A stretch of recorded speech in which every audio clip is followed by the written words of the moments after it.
Elaine is a talent acquisition specialist with experience working in both in-house recruitment and HR outsourcing environments. At ADAPTOVATE, she predominantly takes care of the full recruitment and onboarding processes for Singapore and Australia offices. She is passionate about sourcing, attracting, selecting, and hiring top talents across various sectors, as well as verticals. I know this because I had a brief conversation with her, pushing her to her limits, and so far she's been super positive. So good news for all of you. And prior to ADAPTOVATE, Elaine is equipped with over 5 years of experience in staffing and recruiting. She has managed end-to-end recruitment for key accounts across a myriad of industries, which include, but not limited to, oil and gas, power and utilities, renewables, wow, banking and financial services, retail, government agencies, etc. Now, she has led many recruiting initiatives. No wonder you warmed up so quickly when I was talking about, building future pipeline of talent. So she has led many recruiting initiatives to identify, select, and acquire quality candidates to drive clients' organizational growth. And today, she has actually told me a long time ago, since we met, that she's willing to share some tips on career transition, in particular the management consulting field. Okay. So first and foremost, thanks so much, Eileen, for warmly sharing and extending the invitation across to us and the whole ADAPTOVATE team. So basically, I actually had a brief conversation with Eileen, right? I think slightly more than a month ago. Yeah. And I can totally see the synergy between what she was sharing with me and what I can potentially contribute as well, because I have been with the staffing and recruiting space for about close to 7 years now, and I thought that it would actually be interesting to actually share my insights about career transition. I mean, I've done a lot of work on recruiting initiatives, and career transition was actually a subset of what I typically assist my candidates with, right? But really to kind of like have a sharing session and answering qualms in detail is new. So I was like telling Eileen, hey, it sounds like a good plan. Let's go ahead with it. Yeah, so, I'm really happy that this session is happening today. And, of course, if there are anything in particular that you want to understand more about career transition, or maybe even like opportunities and things like that, just feel free to pop in your questions. When Charles said that, someone with the age of 55 to 65 might find it tough, as a management consultant, maybe you can share some insights, what he actually meant, so that it's a heads up, right, for anyone. Yeah.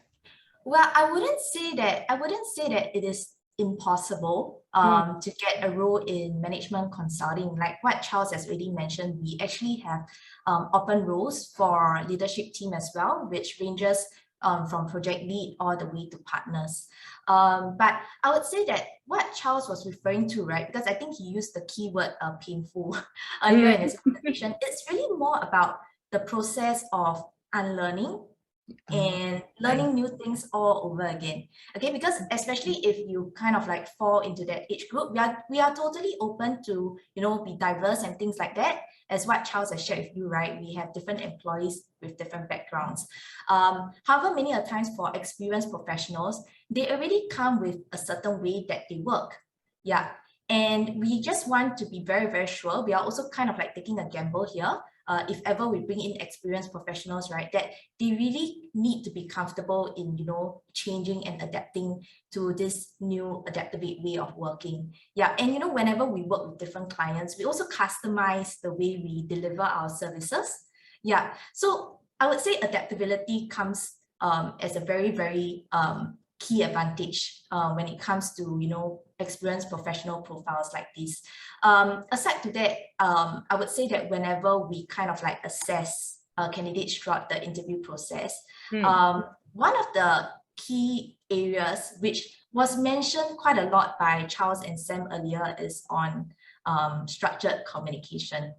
Yeah, and that comes with a lot of practice. To be very frank, even our employees, which we call them adaptovators in ADAPTOVATE, they are still learning on the job. Okay, it takes them approximately 1 to 1.5 years during the job itself to actually kind of like fine tune the way they structure their thoughts and the way they kind of like deliver it across to clients to minimize any miscommunication and to make sure that, you know, the clients at the other end of the spectrum, right, can really understand and absorb what is the strategy that they want to recommend.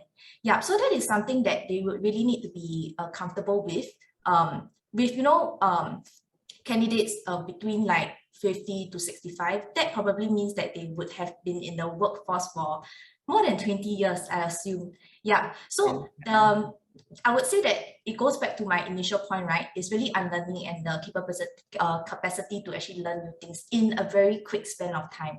Yeah, because at ADAPTOVATE, I would say that we are a niche boutique consulting firm. So many of our employees here, right, they actually find themselves having the opportunity to work on hands-on projects very, very quickly. Sometimes, you know, like they have not even completed their onboarding and they really have the opportunity to shadow on actual projects per se. Yeah, so I would like what Charles and Sam have already mentioned, it's really more on, you know, how can they actually display their smarts? How can they actually, you know, kind of like fine-tune their responses in such a way that it deems them to be displaying a good consultative approach. Yeah, so I would say that would be one of the key pointers. I wouldn't call it as a major impediment, but it will be a very, very good prerequisite to come equipped with that structured communication if they're really, really keen in exploring a role in management consulting. Yeah, but obviously they'll... Elaine, if I can just share a couple of quick stories just to kind of accentuate your point.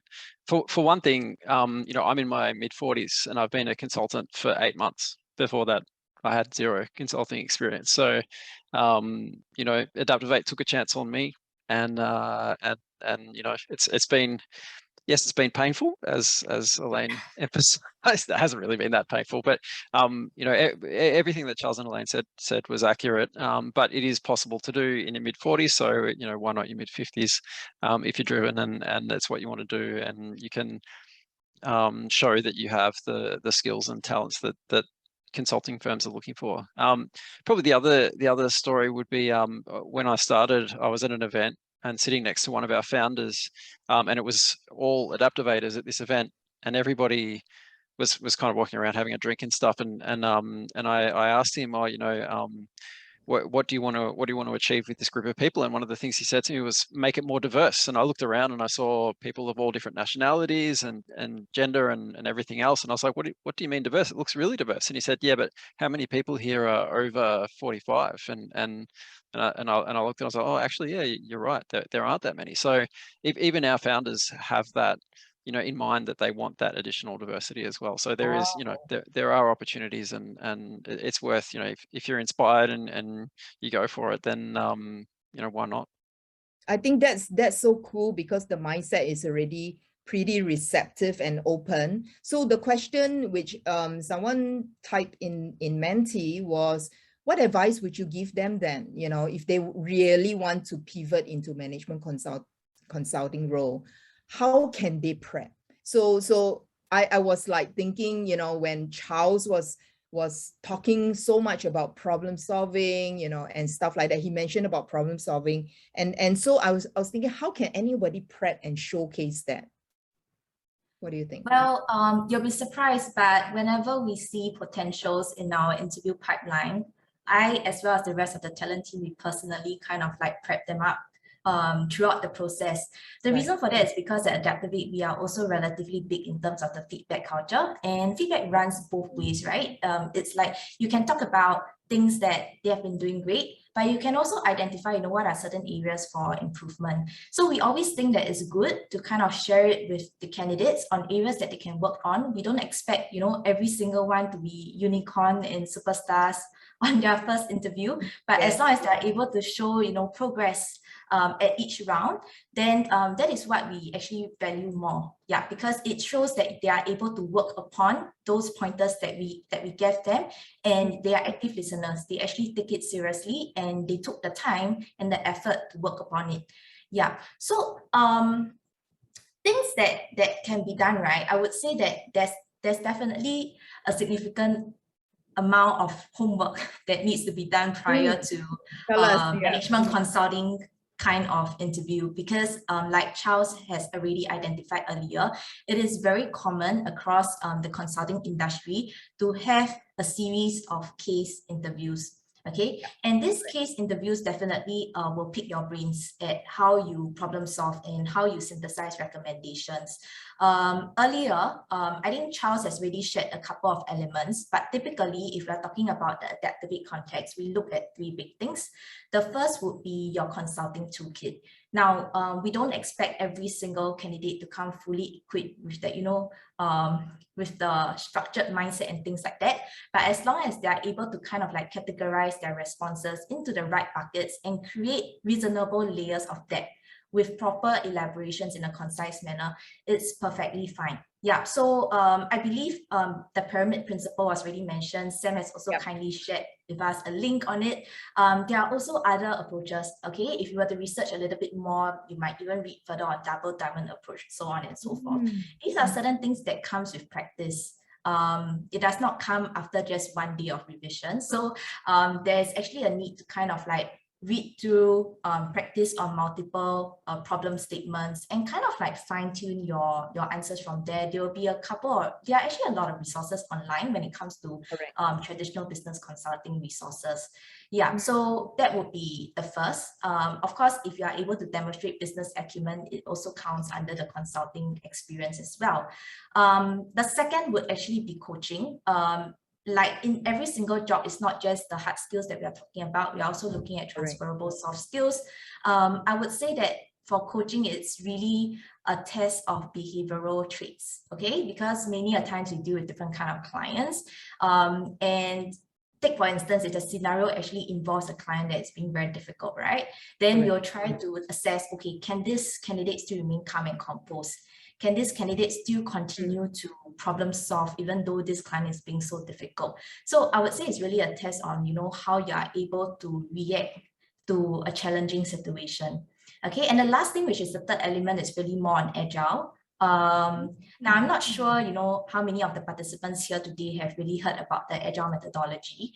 If you were to Google about it, actually a lot of things will come up related to technology. But in actual fact, what ADAPTOVATE does is we are a lot more invested in, mindsets and behaviors of our clients, kind of like changing the way they work in a positive way. So I would say that we don't expect every single candidate to, be technical experts in the methodology itself, but as long as they're able to have a basic understanding of it, which we typically would kind of like share with the candidates throughout the process.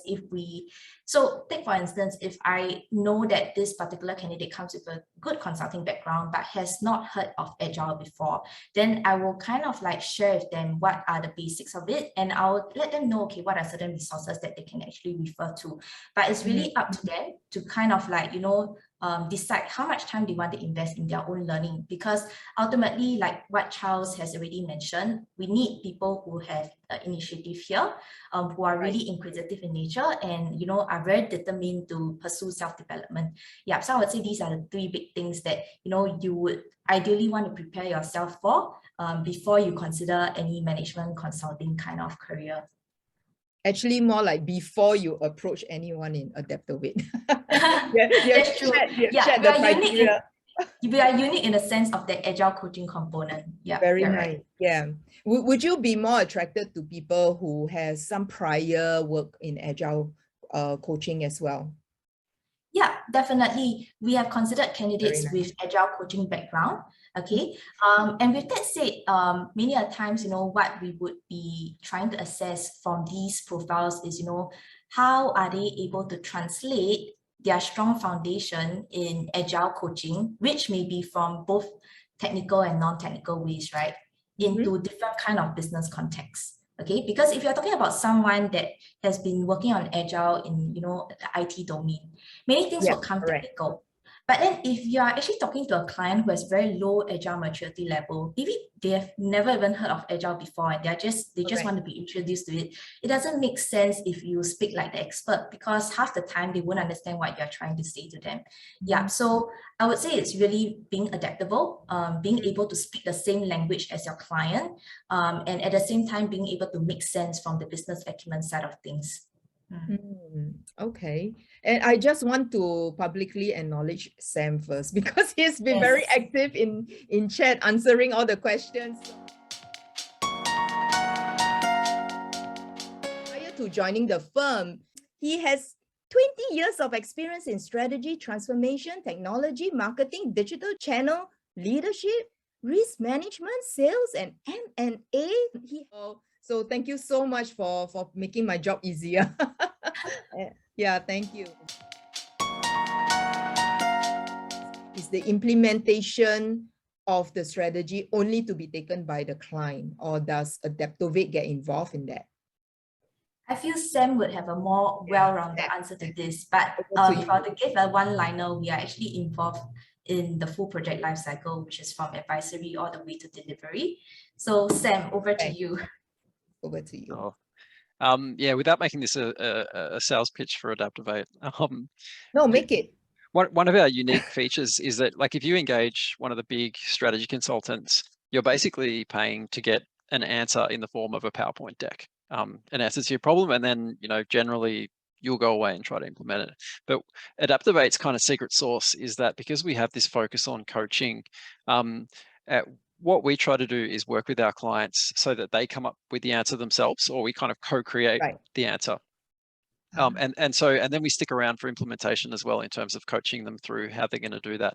More broadly, different types of consultants get involved in different ways. Like a consultant like Accenture or Deloitte generally do a lot more implementation type work. You know, they have big shops of developers and designers and you know, all engineers and all sorts of people like that. Then you know, your shops like McKinsey or BCG, not so much. They tend to play more in the strategy area. And then ADAPTOVATE, as I said, we kind of blend the two together. Okay, I think this question might have been answered. You know, how is progression like, career progression like in consulting? Okay, I would say that career progression and development is actually part of ADAPTOVATE's DNA. Okay. If I were to break it down in a much simpler illustration, when it comes to levels, we have early career, mid-career, as well as leadership. So early career would consist of graduate consultants and associates. While mid-career, you will find our consultants and senior consultants. Leadership team-wise, that's where you'll find project leads like Sam, principals, you'll find office leads, partners, and etc. Yeah, so I would say that career progression, we do conduct performance evaluations twice a year, which is with a 6 months kind of frequency, right? And through that is really a very cohesive kind of discussion. The discussion actually involves dedicated career development advisors. So every employee actually has a dedicated kind of like buddy to kind of identify, you know, what are they doing well, what are certain areas that they would potentially have to work on to bring them to their next milestone.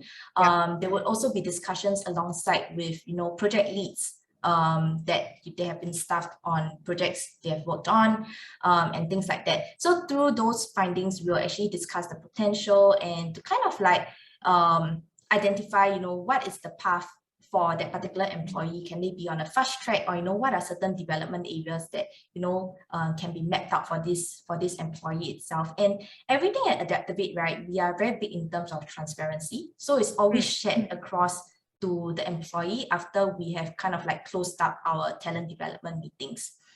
So typically, if you're talking about the rate of progression in ADAPTOVATE, I know many people would be quite interested to know the speed.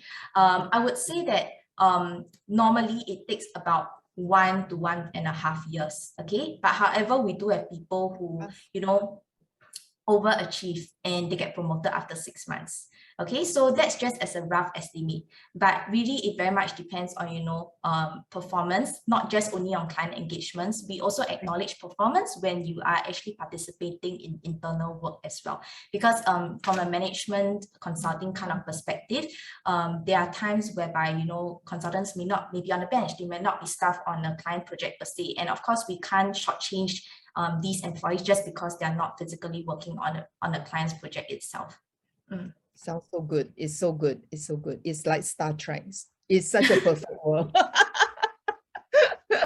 Yeah, but yeah, this is cool.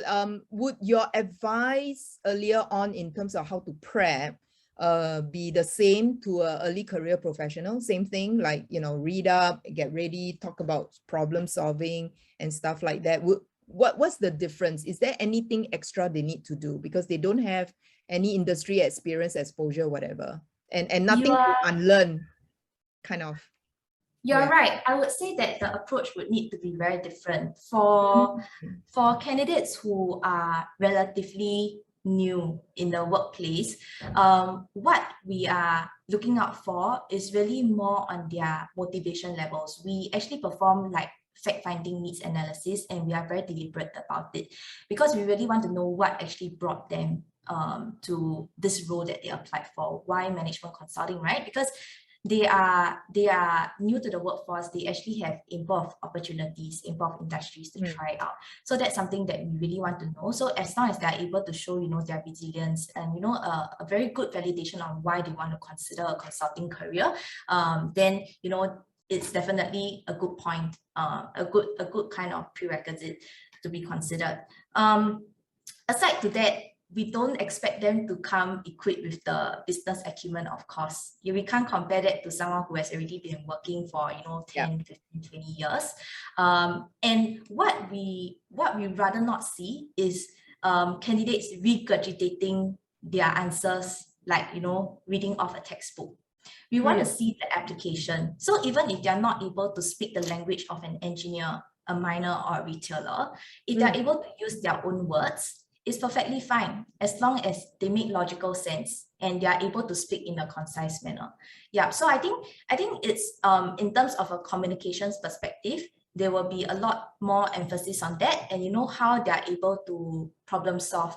Yeah, many a times we don't expect them to come out with, you know, statistical kind of solution, but we are very interested behind the why. You know, like, okay, you are suggesting this business element, why? You know, that kind of thing is like their thinking process, and you know how they actually got to that final solution itself. Okay, there's a question around hard skill apart from PowerPoint. Like, what hard skill is important for a consultant? Maybe Sam, you can take this one. You know, apart from just being good at PowerPoint, coming out with the deck, that is. Sure. Yeah. So if I think about the sort of skill sets that you need to be a consultant, at ADAPTOVATE specifically, so more broadly, it's like we call it a management consulting toolkit, which is really about your ability to solve problems, communicate the answer to those problems, and your ability to build relationships, network, and then also how to lead and inspire the teams of people that work for you if you're a leader, and you know, help them with their careers. So there's sort of those four elements. And then at ADAPTOVATE, we add on top the agile coaching transformation type piece, which is more around coaching, you know, building empathy, helping people be their best. It does tie in a bit to leadership, but it's sort of a bit more practical and focused. Okay, sounds good. Sounds good. I think there's also a question around, all right, what are the hours like in consulting? Maybe that would be a very quick one. Sam. Like I said before, it's quite lumpy. So, you know, lumpy. Yeah, that's right. Yeah. So like, you know, ADAPTOVATE actually prides itself on really focusing on making sure that people aren't working more than 10 hours a day, you know, on a regular basis and 5 days a week. But some days, you know, I might have meetings until midnight. But you know, it's not that bad. If you work for other consulting firms, they tend to have less work-life balance. You know, the story of the consultant who works 8 a.m. till midnight every day, including Saturdays, isn't that far from the truth for some firms. But yeah, I won't name them. For ADAPTOVATE, we focus a lot on work-life balance. Yeah, and maybe this is something that Elaine can share. What's the interview process like in consulting? Well, we have designed it to be progressive in nature. So aside to the initial introductory chats that you will meet talent specialists like myself, by default, there are actually 3 rounds of interview, and each round actually consists of a case question. Case questions can come off 2 ways. One would be more focused on business consulting, and the other would be more on, you know, agile implementation. I would say that each interviewer has their own style, but common ways of posing a case question could be giving you a narrative paragraph, and from there you're supposed to break down the problem statement and, you know, kind of like synthesize solutions and strategies to that. The other way is more like a role play, as if you are in an actual client meeting, and then you do an introduction and you answer a series of questions. And usually that would be more suitable and feasible for an agile related kind of case interview. Yeah, so after each round, like what I briefly shared earlier, there would always be a post-interview kind of like feedback session, just to identify, you know, what actually went well, what are certain things that you can actually improve on, etc. Directly with the candidate, right? Yes, after. exactly. Yeah, that is so good. This is very good best practice, actually. And it's I also think to give them a snapshot about the culture of ADAPTOVATE as well. Yeah, because typically when you work with us, you receive feedback on a constant basis. I can sense that. Yeah, even during the networking session, right? The feedback is quite a protracted process, which I can see the implementation of the approach as well, the methodology behind it. That's so cool. Eat, sleep, and breathe what you're what you're advocating. That is so nice. Yeah. Okay. I think there's a question. What can consultants do if midway you find that the solution doesn't quite meet the client's expectation? What would you do? It's a really good question. And I suppose one of the skills that a good consultant has is the ability to manage scope creep / change of scope with the client in a way that's constructive and gets the client what they want without making the consultant give away a bunch of free hours. So yeah, it depends on the scenario. It needs to be managed. You know, sometimes you might get a very angry client who's not happy at all, and you need to work out a way to deliver the value that they were expecting.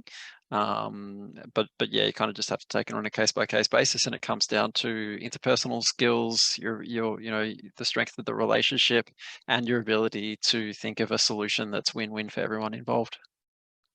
Very nice, very nice. Yeah, I think this one I'm gonna pick Elaine's brain.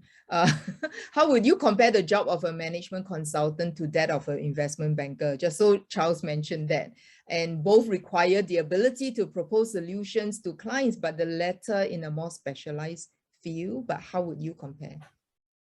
I think like when you're considering like a career transition, right? You need to make a comparison between the two, or maybe the multiple roles that you are considering.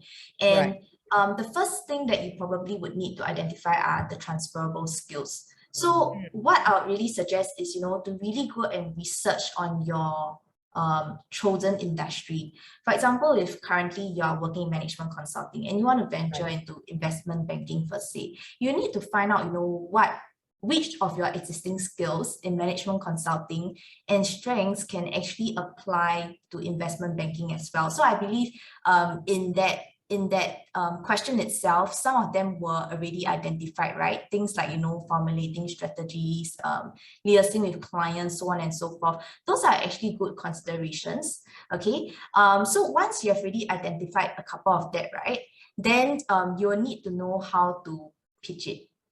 Not just during your resume, but during the actual interview itself, because every time when we are considering candidates, it's really all about the relevancy, and impression actually plays a key role when it comes to profile selection. Yeah, so you really need to be very deliberate about choosing the keywords that you utilize, choosing the kind of experiences, and maybe even including some kind of statistics. For example, you have helped a certain company achieve how many % of profit, or so on and so forth. Yeah, things that we can actually value from a management consulting perspective. But all these things you can actually apply it across different industries as well. I know, like, you know, today our talk is a lot more focused on management consulting because that's the industry that ADAPTOVATE is in. But actually many things and suggestions that we shared, they can also be transferable across to your own choice. Yeah, so aside the transferable skills, right, then that is when you really need to also determine the additional skills that you need. Yeah. Okay, to make your profile more relevant, right? Because it all goes back to relevancy. And you know, if you have been doing management consulting for so long, obviously they will be curious, like, hey, why are you not continuing your career in that company when you are already in a safe and stable place? Why do you want to, you know, suddenly make this risk and, you know, kind of like step into a new arena? So these are things that will be going through the interviewer's mind, and you must know how to like counter them. Yeah, so certain things like additional skills, this can kind of like be like additional kind of like armor that you can bring along with you in case, you know, they want to know a little bit more, like, you know, what else can you actually pick on the table? Yeah, so it does not necessarily mean that you need to like, wow, sign on for, you know, a 5-digit kind of like MBA program and whatnot. It can always be through things like networking sessions, information sessions, to find out from the experts in that investment banking space or whichever industry you're interested in, just to see, you know, okay, what actually make them successful, and you know, whether there are actually any seminars or courses that you can kind of like test and learn first, because before you actually make that huge financial investment in an expensive graduate certificate, or you know, a master's degree per se, you always want to make sure that, you know, you are really passionate about it, and that's something that is really feasible and achievable for you before you kind of like jump straight into, you know, a course that requires a lot more money and a lot more time and effort. Yeah, for sure, for sure. In fact, there's a question in Menti about who's responsible for getting clients. Is it the partner? Is it the client partner? You've got BD, you know, business development people on the ground. Are they all consultants, right, to begin with? Okay, we do have a hierarchy in place. Earlier, I previously shared the different tiers that we had.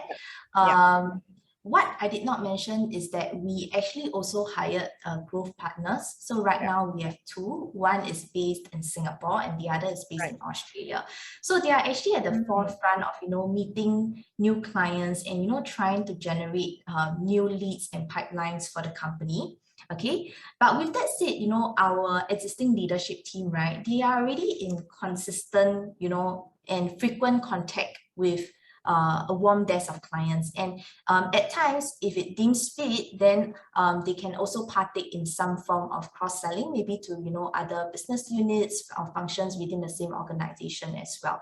Yeah, so I would say that these kind of sales activities or business development activities, they will be a lot more apparent within the leadership team, which is project lead and onwards. We don't expect, you know, our junior team members to focus on that. There will be a lot more focus on delivery of projects.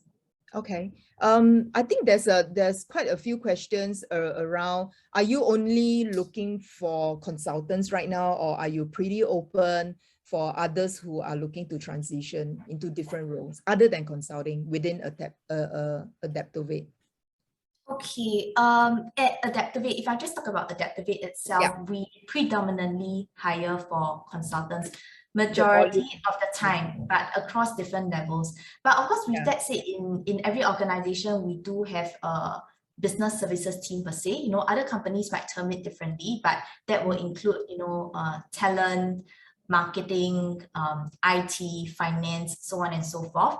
Every now and then we do have open roles, but it really depends on, you know, the business needs itself. Yeah, but if I were to give you an honest answer, majority of the time, if you were to look into our careers page, the bulk of the advertisements will be mostly for management consultants across different levels.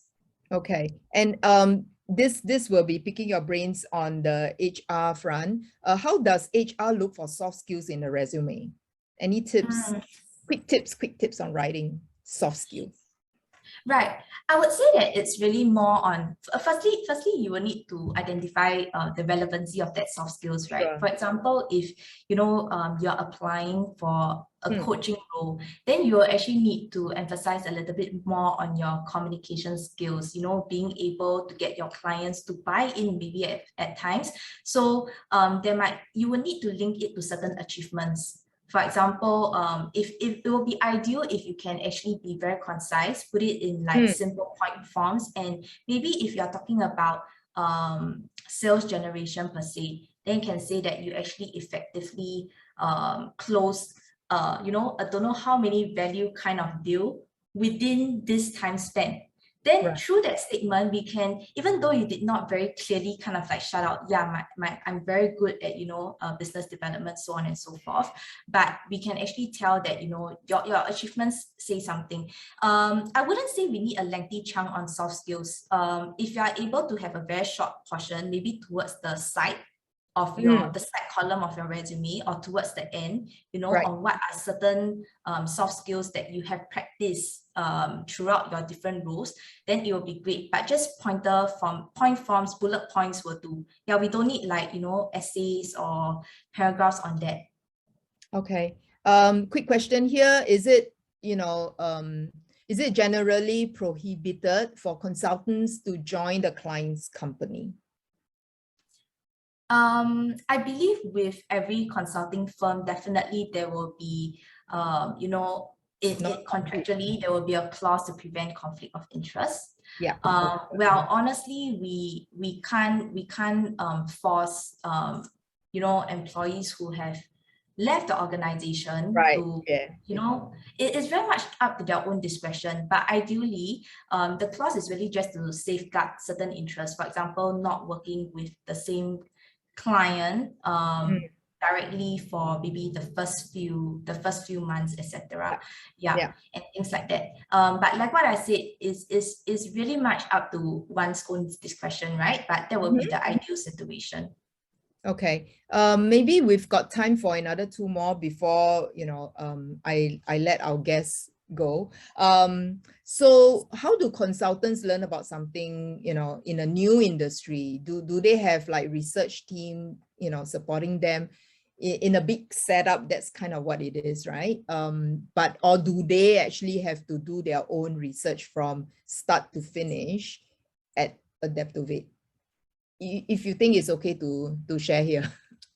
Sam? Well, I guess I guess Sam would actually be in the best position to share for this. Sure. So I love learning, and ADAPTOVATE tends to hire people who love learning. So for a bigger firm, like you suggested, they generally will have a research team, insights team who can feed them information. At ADAPTOVATE, we're a scrappy startup, so it's generally up to ourselves to do the research. So just in terms of quickly what I would do if looking at a new industry, I'd probably look at publicly listed companies that work in that industry, maybe have a flick through their most recent investor presentations, Google it, look on Twitter and see if there's any particular hashtags or groups of people who post on Twitter who are experts in the industry, and try to find other people who've worked in that industry internally and talk to them and try to get a sense for what's important, what are the key drivers, all that sort of stuff. Okay, thank you so much. We are down to a minute. So maybe what I'll do is just ask both of you for your individual parting advice, for our audience. And thanks so much for sharing, the insights, give us the inroads and insights of management consulting. Maybe I should start with Sam first. Any parting advice? My parting advice is someone who, was looking for a huge career change about a year ago after working for banks for 20 years. I would say don't give up. I actually applied at ADAPTOVATE. I think it was twice. And Elaine's colleague rescued my application from the dumpster, and the second time, and I, just by pure chance, I managed to get through. So it's not necessarily you if you're not getting through, and B, just hang in there and keep trying, and you'll get there. Yeah. They should just show up at your next networking. Pick up a new skill or something. Okay, Elaine, over to you. Yeah, I mean, I totally concur with what Sam shared earlier, you know, like transitioning and changing careers, right? Honestly speaking, it may be very time consuming, okay? But with patience and, you know, of course, with a very well organized as well as a realistic plan, eventually, right, someone will actually take the bet on your profile. Yeah. So I would say that just be very deliberate about considering the steps to bring you to your ideal role, be it like, you know, your side hustle, a passion job, or maybe just, you know, a total change. Yeah. As long as you stick to it, but obviously, you know, being able to find the relevancy and having that resilience, then surely it will bring to outcome. Yeah. But just make sure that it's time bound, I would say.